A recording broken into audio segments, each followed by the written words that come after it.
Hello everyone! Aujourd'hui, nous allons étudier 3 petits mots à la sonorité très proche, mais qui ont des significations très différentes. Et à la fin, je vous dévoilerai des expressions bonnes à connaître. Mais avant ça, pensez à vous abonner. Et si vous m'écoutez un podcast, merci de mettre 5 étoiles sur votre plateforme de podcast préférée. Ça m'aide vraiment beaucoup. Commençons par le premier, pit. Pit, P-I-T. Alors, il a différentes significations, mais la plus fréquente, c'est un trou ou bien un noyau. Par exemple, He fell into a deep pit. He fell into a deep pit. Plusieurs choses à étudier dans cette phrase. Déjà, la préposition utilisée pour traduire dans. Il est tombé dans un trou profond. He fell into. Là, je n'ai pas dit he fell in parce qu'il s'agit d'un mouvement. Et quand vous voulez traduire un mouvement, eh bien, c'est into. D'ailleurs, je l'avais étudié dans une leçon précédente. Donc, au prétérit, il est tombé dans un trou profond. He fell into a deep pit. Second exemple, don't eat the cherry pit. C'est ce que vous pourriez vous exclamer en voyant un petit enfant manger des cerises. Don't eat the cherry pit. Ne mange pas le noyau. Et voyez que pit est un i court. Pit.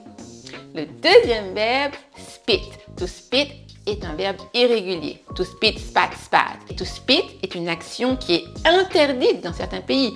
Je pense que c'est dans Singapour où c'est interdit. Vous pouvez même recevoir une amende si vous êtes pris en flagrant délit. Et je pense que c'est une bonne chose. Ça aide à garder notre environnement propre. Et en plus de ce point culturel, je vais vous donner des exemples pour vous aider à en tirer la signification. He spat on the ground. Et justement, comme je vous le disais précédemment, it is forbidden to spit in public in this country.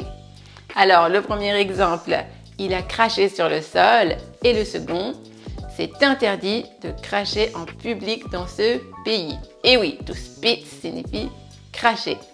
Et on va la retrouver, comme je vous le disais, dans des expressions très courantes à la fin. Donc, dans spit comme dans pit, ce sont des i courts. Le troisième verbe, le verbe spill. Et là aussi, j'aime bien les expressions qui existent avec ce verbe. Mais d'abord, sa signification.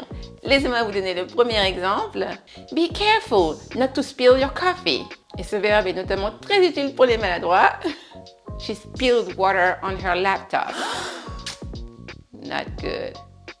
Alors, le premier exemple signifiait fais attention à ne pas renverser ton café. Et le second, elle a renversé de l'eau sur son ordinateur portable. Donc, to spill signifie renverser un liquide. Même prononciation que les deux premiers, c'est un i court. On a donc pit, spit et spill. Les trois signifiant respectivement un trou ou un noyau, cracher et renverser un liquide. 3 petits mots très utiles dans la vie de tous les jours. Mais ce n'est pas tout. Comme je vous le disais, maintenant, on va étudier les expressions courantes avec ces différents verbes. Je me rends compte qu'il y a déjà beaucoup de choses à assimiler avec ces 3 verbes, donc je vous ferai le cours sur les expressions dans une seconde partie la semaine prochaine. Voilà tout ce que je pouvais vous en dire. Ça en fait des significations. Utilisez ces 3 verbes dans les commentaires pour vraiment vous les approprier. Et faites des phrases d'exemple, bien sûr, je suis là pour vous les corriger. Et bien sûr, si ce n'est pas encore fait, merci de vous abonner, de liker et de partager pour aider encore plus de monde. Have a nice day or a nice evening and see you soon. Bye bye.